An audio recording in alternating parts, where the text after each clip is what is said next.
आमतौर पर कहा जाता है कि प्रसव के बाद महिला को कम से कम 7 दिन से घर बाहर नहीं निकलना चाहिए, लेकिन अगर मन में पढ़ाई के प्रति लगन और मजबूत इरादा हो तो हालात भी रास्ता नहीं रोक पाते।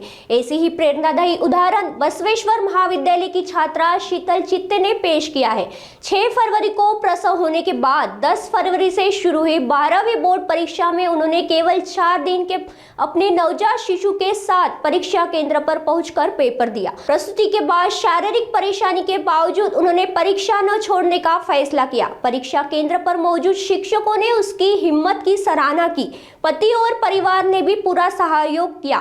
शीतल का सपना आगे पढ़ाई पूरी और शिक्षक बनने का है। म्हणजे 6 फेब्रुवारीला डिलिव्हरी झाली होती, 10 तारखेला पेपर होता सर। मग शिक्षण मागे पाडायचं नव्हतं, त्याच्यासाठी निर्णय घेतला होता की अभ्यास केला होता पण पेपर द्यायचाच होता। मग घरच्यांनी पण आणि शाळेच्या सरांनी पण आणि हसबंडने तर खूपच सपोर्ट केला सर। अच्छा, कॉलेजमध्ये या परीक्षा सेंटरवर काय कुठली व्यवस्था करण्यात आली? मात्र स्नेहा कक्ष हे असं माझ्यासाठी खोललं होतं सर। आणि माझ्या बाळाला आणि माझ्या सिस्टरला पण चांगली व्यवस्था दिली। माझ्या बाळाला लडू पण देणार नाही आणि एक झोका आणून दिला सर। त्याच्यामध्ये बाळ दूध वगैरे पिलं की ती झोपी जाते, तेव्हा मी पेपर लिहते सर।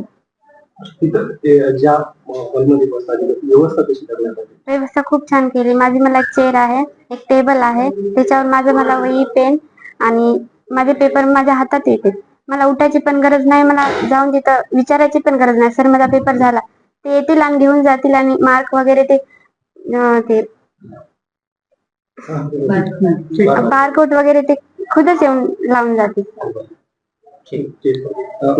पहिला पेपर झाला त्या दिवशी किती दिवसात झाला सर? 6 तारखेला डिलिव्हरी झाली माझी सर। 4-5 दिवसात होते सर बा। तुमच्या कॉलेजमध्ये एक विद्यार्थिनी परीक्षा देते, त्याची व्यवस्थित अशी सोय करण्यात आलेली, याबद्दल काय सांगाल? नमस्कार, मी प्रभारी प्राचार्य शिवशंकर भानेगावकर, पीपल्स कॉलेज नांदेड।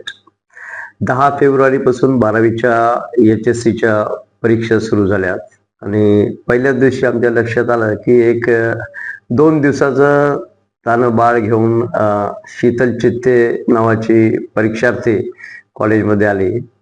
लगेच आम्ही तातडीनं, मी आणि आमचे जे केंद्र प्रमुख आहेत विजय कदम यांनी आम्ही हालचाली सुरू केल्या आणि असं आदेशित केलं त्यांना की इथे एक बाळासाठी व्यवस्था वेगळी असावी, जेणेकरून त्या बाळाची जे माता आहे शीतल ही अत्यंत कॉन्फिडेंटली आणि हिमतीने परीक्षा देऊ शकेल।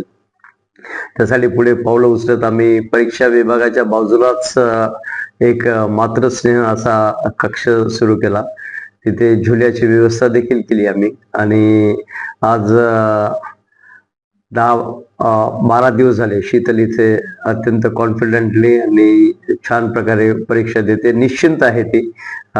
परीक्षा पेपर लिहित असताना तिचं पूर्ण कॉन्सन्ट्रेशन हे पेपरवर आहे आणि बाळाची कसल्याही प्रकारची चिंता नाही तिला। आणि ही बसवेश्वर विद्यालयाची विद्यार्थिनी आहे आणि तिथल्या ज्या प्राचार्य आहेत, आमच्याच महाविद्यालयाच्या माजी विद्यार्थिनी आहेत त्या